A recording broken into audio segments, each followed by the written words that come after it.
اور انشاءاللہ آنے والے مہینے بھر میں ہم اس جاتے جاتے تو سعودیہ سے سائن نہیں کریں گے، لیکن 1-1.5 مہینے کے اندر اندر سعودی ڈیل جو ہے وہ فائنلائز ہو جائے گی۔ اچھا، اس کے علاوہ ایک پالیسی، جی آپ کچھ کہنا جی میں یہ کہہ رہی تھی، بہت سی چیزیں ہیں جو میں آپ کو جی آئی نو، تھوڑا سا ہم ساتھ ساتھ بات اس پہ کرتے جائیں۔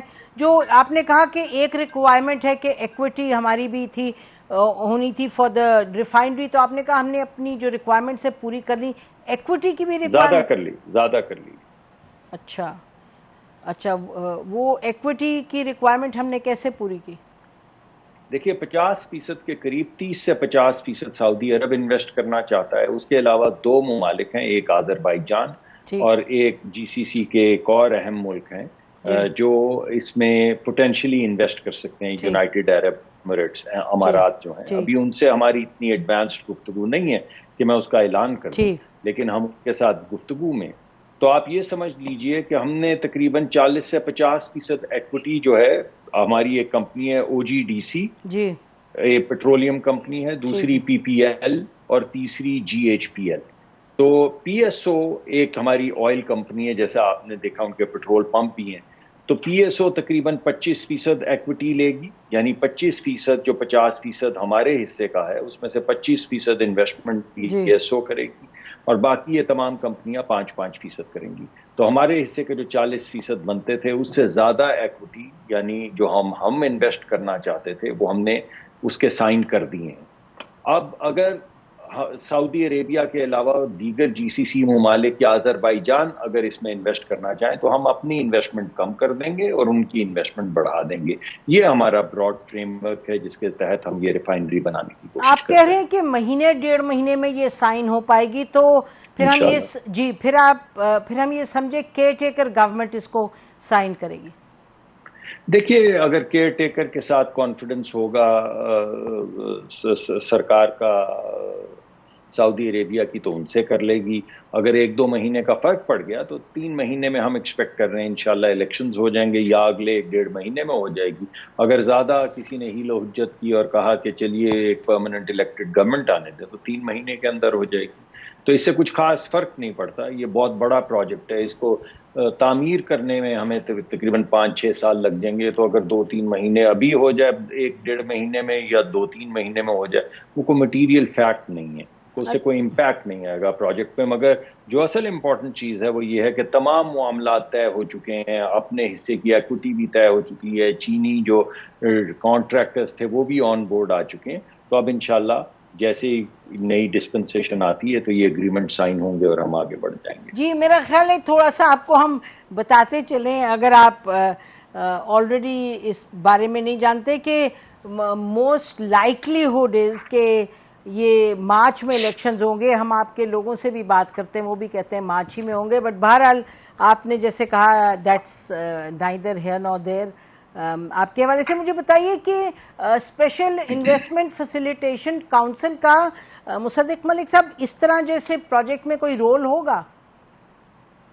دیکھیے ان تمام پروجیکٹس میں ہمارے ہاں پرابلم کیا ہوتی ہے کہ بعض مرتبہ زمین جو ہے وہ سندھ کی حکومت کی ہوتی ہے، کچھ اجازت پورٹ سے لینی ہوتی ہے، کچھ اجازتیں انوائرمنٹ سے لینی ہوتی ہیں، کچھ وفاق کی ریکوائرمنٹس ہوتی ہیں، کچھ صوبوں کی ریکوائرمنٹس ہوتی ہیں، کچھ تحصیل اور ڈسٹرکٹ لیول ریکوائرمنٹ ہوتی ہیں۔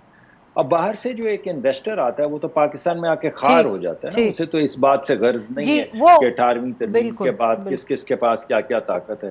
یہ جو ایسا یہ جو فیسیلیٹیشن کا ایک فریم ورک بنایا گیا ہے اور تنظیم اس کی بنائی گئی ہے، اس میں ہوگا یہ کہ ہر سطح پہ امپلیمنٹیشن کی لیول پہ پروونسز اور ڈسٹرکٹ حکومت کے اراکین بھی شامل ہوں گے۔ اگر سیکیورٹی کے معاملات ہیں تو ہماری جو سیکیورٹی ایجنسیز ہیں ان کے اہلکار بھی اس میں شریک ہوں گے۔ پھر اس کے بعد ایک ایگزیکٹو لیول ہے جس میں وفاقی تمام جو سیکرٹریز ہیں اور پروونشل تمام سیکرٹریز موجود ہوں گے۔ پھر اس کے بعد ایک ایپیکس کمیٹی ہے جس میں پرائم منسٹر جس کو ہیڈ کریں گے اور اس میں chief of the army staff بھی ممبر ہوں گے۔ تو آپ یہ سمجھ لیجئے کہ تحصیل سے لے کے وفاقی حکومت تک، سیکیورٹی سے لے کر پالیسی تک، ہر چیز ایک تنظیم میں، یعنی جی وہ کلیئر ہے مصدق ملک صاحب، سوری ٹو انٹرپٹ، وہ بات اس پہ بات ہو چکی ہے کئی مرتبہ، آپ صحیح فرما رہے ہیں۔ البتہ امپلیمنٹیشن لیول پہ آرمی کی کافی اس میں انوالومنٹ ہوگی، یعنی 70 میں سے جو چیز پبلک ہوئی ہے اس میں کوئی 40 آرمی کے لوگ ہوں گے. لیکن بہرحال بسائڈز دیٹ ہم یہ پوچھ رہے تھے آپ سے کہ یہ جو ریفائنری ہے اس میں بھی ان کا رول ہوگا. آپ فرما رہے ہیں کہ ہر پروجیکٹ میں رول ہوگا. دیکھیے ابھی تو جو بڑی بڑی چیزیں ہم کرنے کی کوشش کر رہے ہیں وہ فیسیلیٹیشن کے فریم ورک میں, اس میں مائننگ ہے. یعنی ہمارے پاس جیسے ریکوڈک ہے, آپ سمجھ لیجئے کہ اگر $10 بلین کی یا $20 بلین کی ریکوڈک کے ایسٹس ہیں تو ہمارے پاس ایسے 5-10 ایسٹس ہیں. اور ہم یہ چاہتے ہیں کہ آنے والے وقت میں پاکستان میں انویسٹمنٹ ہو اور پاکستان $10 بلین کا فائدہ جو ہے وہ اٹھا سکے. تو بنیادی مقصد اس وقت جو فوکس ہے ہمارا وہ تو ہے یہ منرلز پہ. لیکن اب جیسے کہ میں آپ کو یہ ریفائنری کا بتا رہا ہوں تو ریفائنری میں بھی اگر ڈسٹرکٹ کی ضرورت ہے یا پروونس کی ضرورت ہے, وفاقی حکومت کی ضرورت ہے تو ذرا آسانی ہو جائے گی. کوآرڈینیشن یہاں سے جب ضرورت بالکل کوآرڈینیشن یہاں سے اگر پش کروائیں گے تو پھر ہمارے انویسٹرز کو خار نہیں ہونا پڑے گا کہ کبھی وہ ڈسٹرکٹ کے پاس جا رہے ہیں, کبھی پروونس کے پاس جا رہے ہیں. اور دنیا کے بیشتر ممالک, آسٹریلیا نے یہ کیا, آئرلینڈ نے یہ کیا, فن لینڈ نے یہ کیا, سنگاپور نے یہ کیا, تو پاکستان کوئی ایسی یونیک چیز نہیں کرتا. اور ان تمام ممالک جن کا میں نے تذکرہ کیا ہے, ان تمام ممالک میں یہ جو کاؤنسل ہوتی ہے یہ زیادہ تر ہمارے ہاں تو ہم اس کو فیسیلیٹیشن کہہ رہے ہیں, وہ اس کو کبھی اکنامک کمیٹی کہتے ہیں, کبھی کسی اور نام سے تجویز کرتے ہیں. وہ رپورٹ پرائم منسٹر کو ہی کرتی ہے اور یہاں پہ بھی وہ رپورٹ پرائم منسٹر. اور آئی لینڈ وغیرہ میں بھی سب نے اپنی آرمی چیف وغیرہ کو ڈالا ہوا ہے اس میں. دیکھیے وہاں پہ اگر کوئی سیکیورٹی, ہماری تو یونیک سیکیورٹی کے معاملات ہوتے ہیں بالخصوص بلوچستان میں.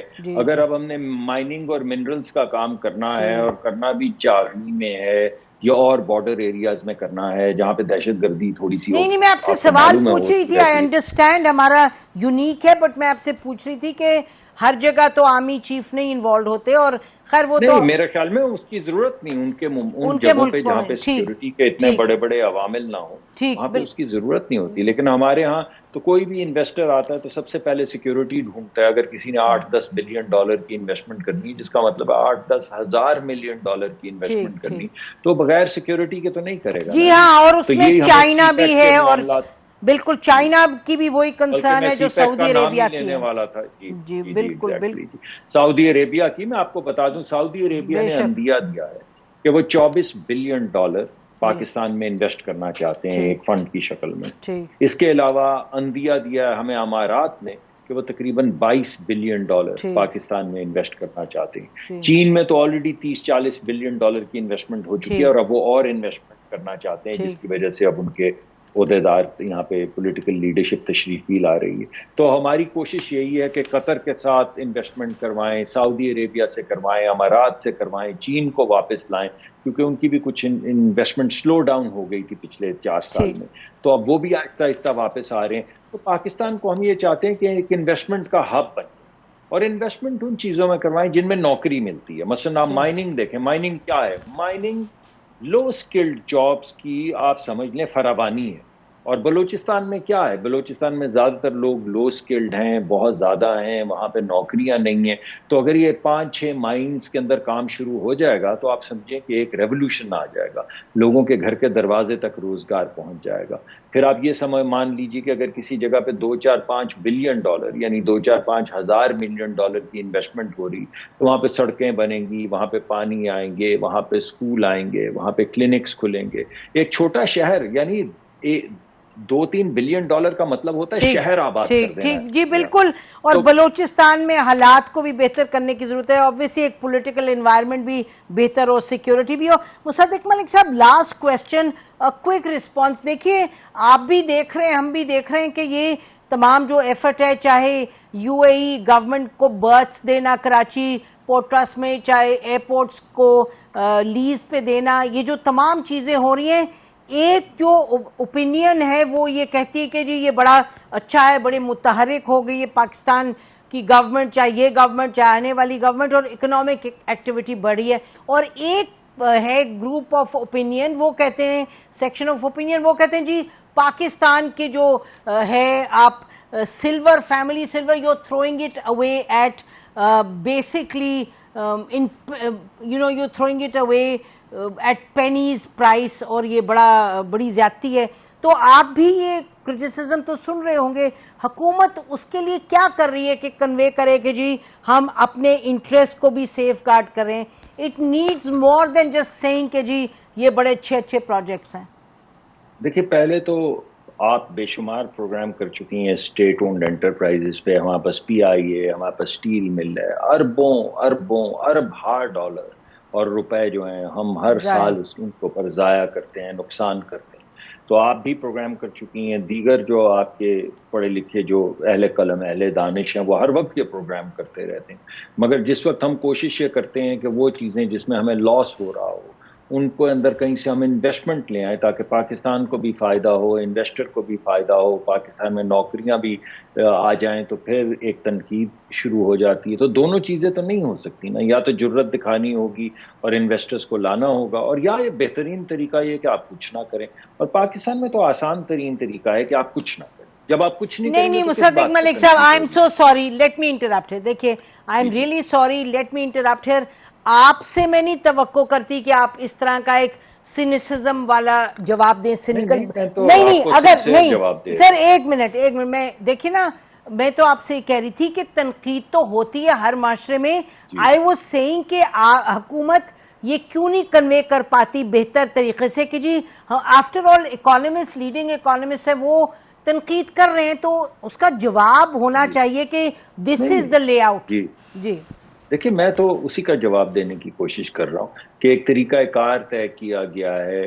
ابھی ہم جو ہماری کمیٹی کی میٹنگز ہیں ان میٹنگز میں گفتگو یہی ہوتی ہے کہ باقاعدہ ایک کمرشل ڈیو ڈیلیجنس کا پروسیس اس کا اجرا کیا جائے, ویلیویشن کا پروسیس کا اجرا کیا جائے, لوگوں تک کمیونیکیٹ کیا جائے. اور یہ بتائے, مثلا ابھی آپ نے پورٹ کا ذکر کیا تو میں آپ کو بتانا چاہوں گا کہ جو چیز پاکستان نے لیز پہ دی ہے ابو دھابی کی حکومت کو, وہ پورٹ نہیں ہے, وہ ایک کنٹینر ٹرمینل ہے. لیکن جب میں ٹیلی ویژنز پہ جاتا ہوں, آپ کے پروگرام کی بات نہیں کر رہا, آپ کا تو بڑا ایک سلجھا ہوا پروگرام ہوتا ہے, مگر اکثر جگہ پہ کہا جاتا ہے آپ نے پورٹ دے دی.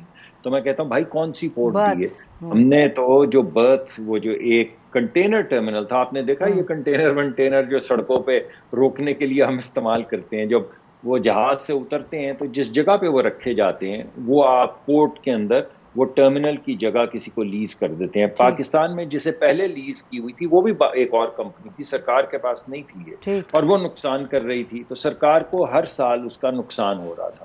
اب جن کو انہوں نے دی ہے وہ شاید غالباً $50 ملین کی انویسٹمنٹ کر رہے ہیں, $700 ملین کی انویسٹمنٹ کرنے کا انہوں نے وعدہ کیا ہے.